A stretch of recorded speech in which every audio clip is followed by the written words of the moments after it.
Monsieur, il y a certaines situations qui ne peuvent pas être réglées, des questions de destinée, à moins de faire une chose en premier. Retracez votre histoire.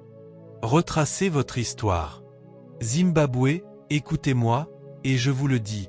J'ai prêché dans toutes les nations de la SADC. J'ai prêché en Afrique de l'Est. J'ai parcouru l'Afrique australe. J'ai parcouru l'Afrique du Nord. Et je peux vous dire, ne parlons même pas de l'Afrique de l'Ouest, j'y vis. Je peux vous dire qu'il existe, dans la région de la SADC, une histoire, et c'est une histoire d'attaque contre les mariages. Retracez votre histoire. S'il vous plaît, si vous venez, écoutez simplement. À cette étape de ma vie, je ne vais plus partout sans raison. Je vais là où je dois changer des vies. J'ai payé le prix. J'ai confirmé mon appel. Je ne suis donc pas ici pour vous prouver quelque chose à mon sujet. J'ai dépassé ce niveau. Je suis ici pour vous aider. Vous verrez dans la région de la SADC, asseyez-vous, vous verrez que venir d'un foyer brisé est devenu quelque chose de normal. Il y a des personnes qui ont des enfants de plusieurs pères. Et ensuite, ces mêmes personnes font de leur mieux pour ne pas répéter le schéma. Elles essaient. Ne les appelez pas dévergondées. Ne les appelez pas légères. Ne pensez pas qu'elles sont simplement charnelles. C'est un schéma. Ce qui vous arrive maintenant arrive aussi à vos frères et sœurs. Cela arrive à vos sœurs. Cela arrive à vos frères. Cela arrive à ceux qui vous entourent. Jésus a dit, « Depuis combien de temps cela dure-t-il ? Car, monsieur, si vous ne pouvez pas affronter votre histoire, vous ne pouvez pas corriger votre destinée. Si vous ne pouvez pas affronter votre histoire, vous ne pouvez pas corriger votre destinée. Et c'est pourquoi je veux décréter aujourd'hui que tout ce qui, dans votre histoire, n'est pas de Dieu sera brisé. Asseyez-vous. Genèse 49, verset 19. Affichez-le. Croyez-vous à la parole de Dieu? Oh oui. D'accord. Je vais vous enseigner quelque chose.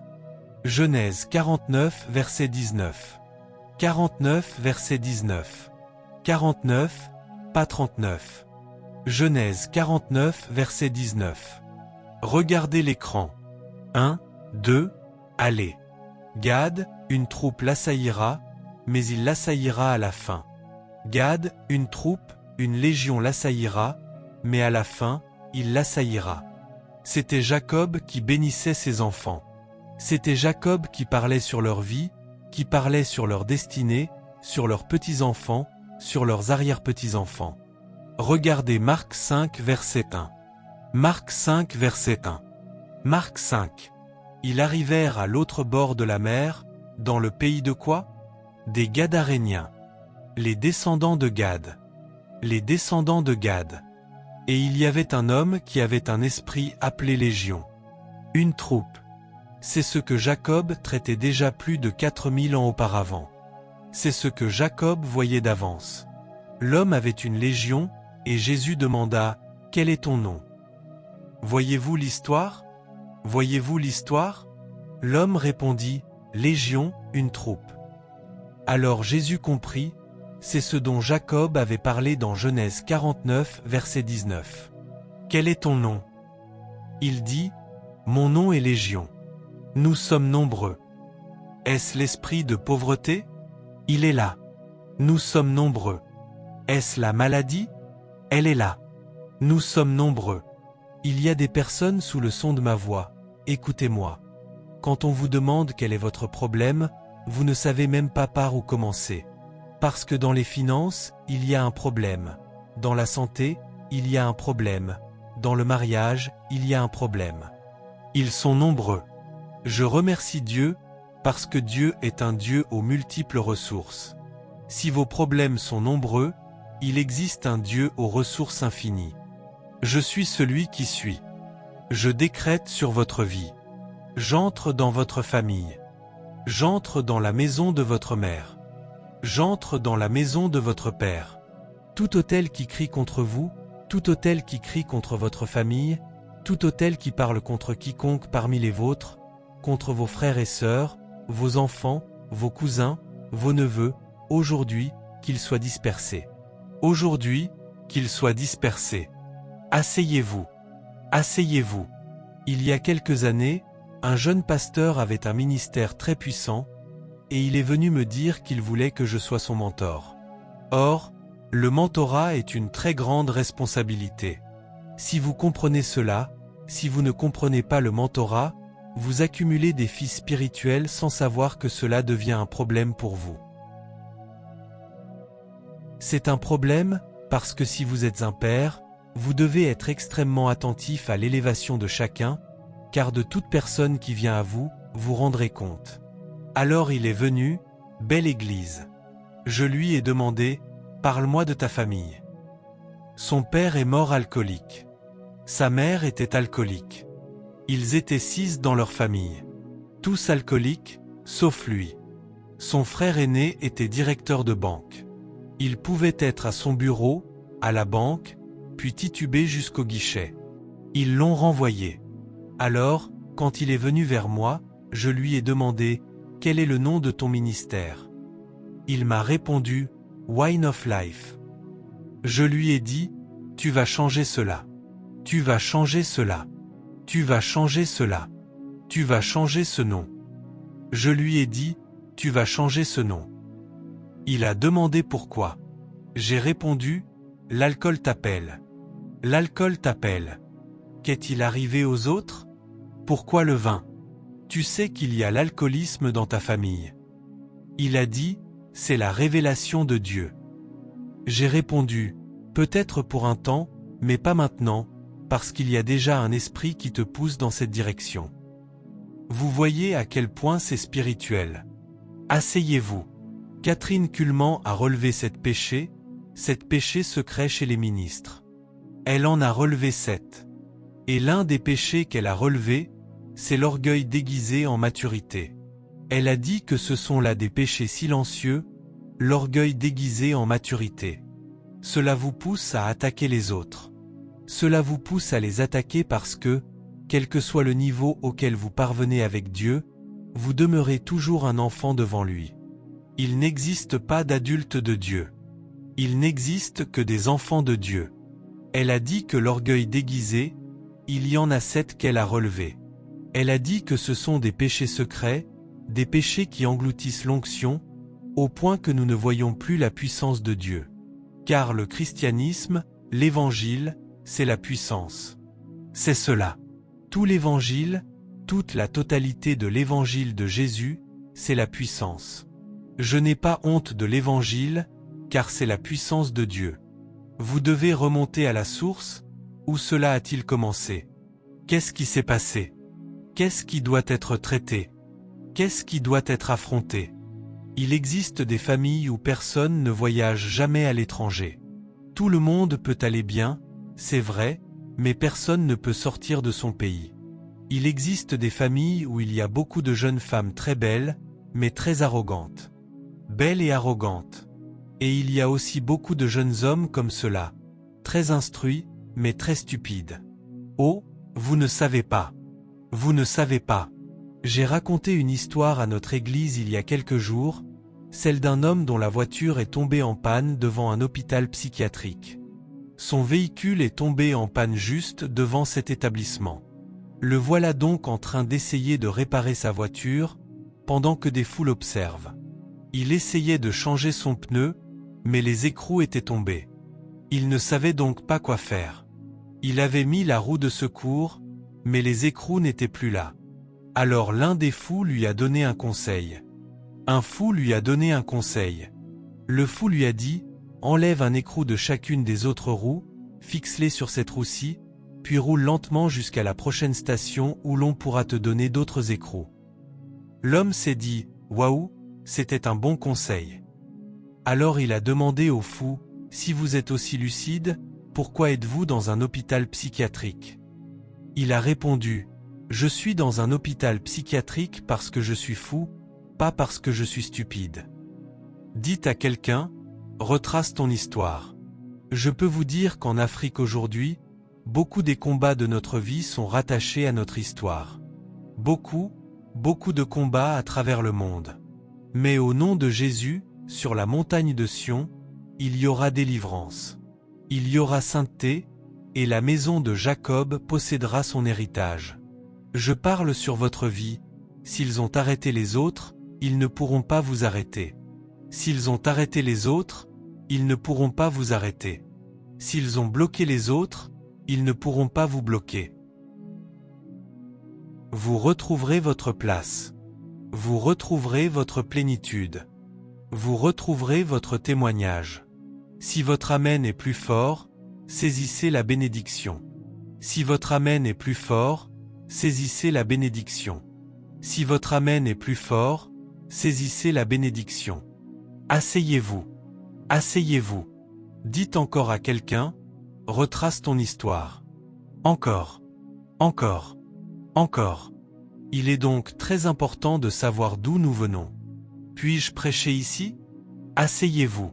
Une fois. Et, oui.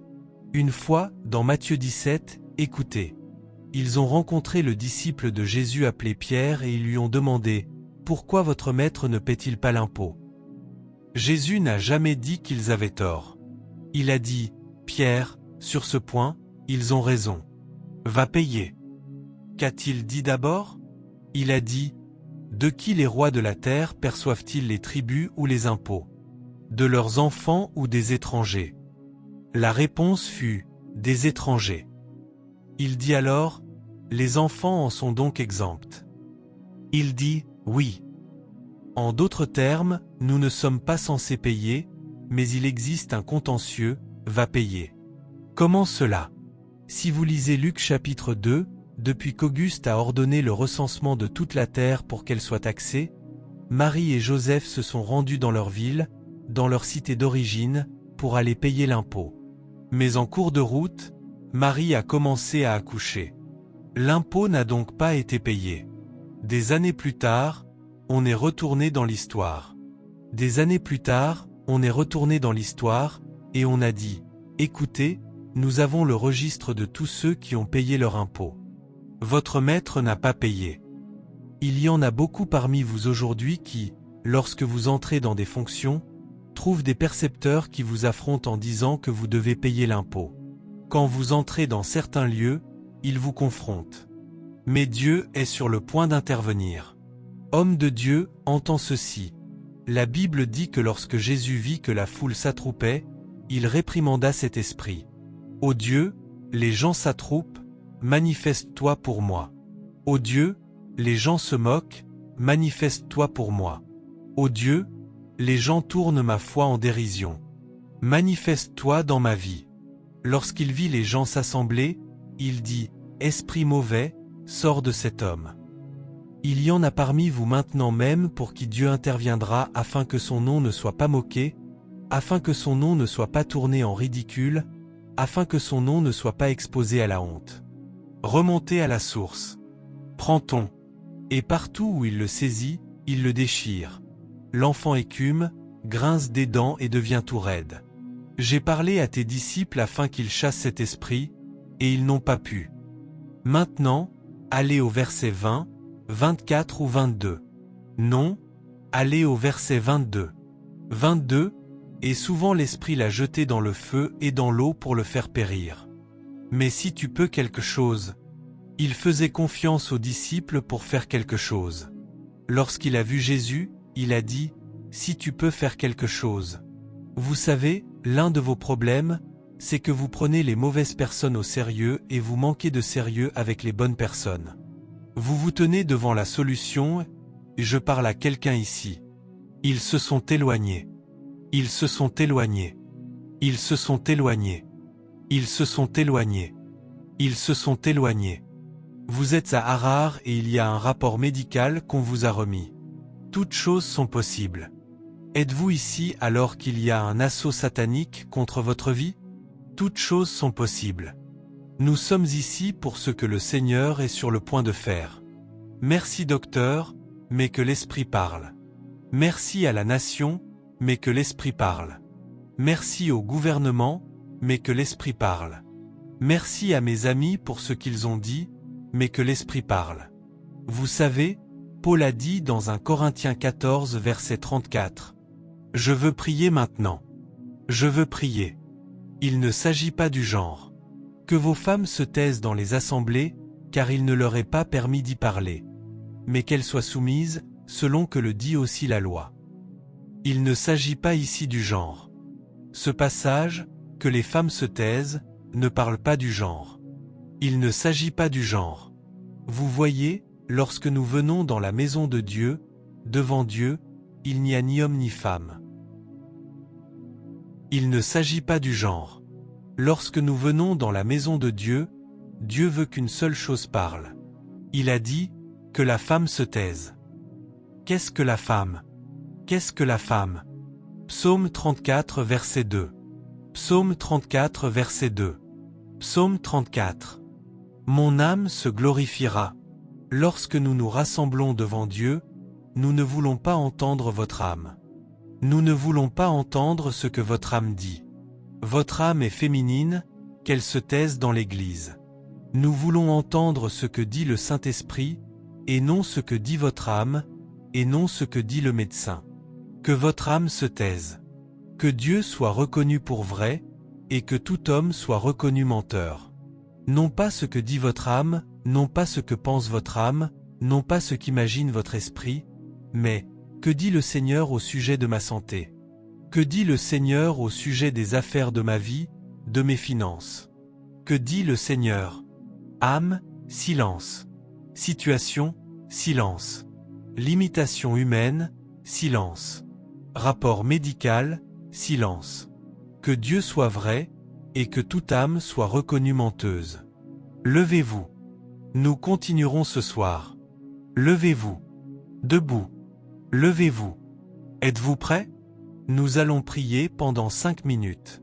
Et je vous le dis au nom de Jésus, que vous soyez pasteur, apôtre, prophète, docteur, évangéliste, ou simple prédicateur laïque, ou simplement croyant, je veux que vous preniez ces 5 minutes et que vous priez comme vous n'avez jamais prié auparavant.